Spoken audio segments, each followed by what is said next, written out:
ሰላም የነዱ ቤተሰቦች እንዴት ናችሁ? እግዚአብሔር ይመስገን ደህና ነኝ። ዛሬ አንድ መልእክት አለችኝ። ብዙዎቻችን የተለያየ የግል የሆነ ድክመት አለብን ራይት እና ይሄን ድክመታችንን በራሳችን ነው ጥረን ለማስወገድ ነው የምንሞክረው እና ይሄ ደግሞ ትክክል እንዳልሆነ ነው ያስተዋልኩት ማለት ነው።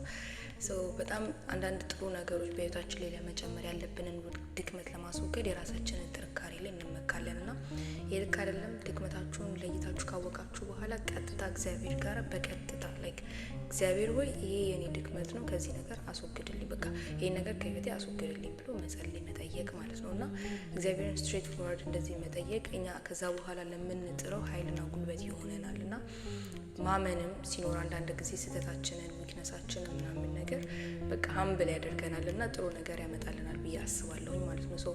ድክመታችሁን አንዴ ካወቃችሁ በኋላ በራሳችሁ ኢጎ ይዟችሁ ማንም ሰው ደካማ ናችሁ እንዳይላችሁ ምናምን አስባችሁ ጥራችሁ ራሳችሁን ትልቅ ጠንካራ ሰው ምናምን ለማድረግ ከመሞከር ይልቅ አምናችሁ ይሄ ነገሬ ዊክነሴ ነው you don't have to tell for anyone ለማንም ወጣችሁ መናገር የለባችሁም፣ ግን እግዚአብሔር ጋር ከዚህ ነገር ጋር ስትራግል አደርጋለሁ ፕሊዝ ጋድ ሄልፕ ሚ በቃ ይሄ ነገር አስወጣልኝ ከህይወቴ ምናምን ብላችሁ ጠይቁ ማለት ነው። እሱን ለማስታወስ ያህል የመጣሁት። ስላዳመጣችሁኝ አመሰግናለሁ። እወዳችኋለሁ።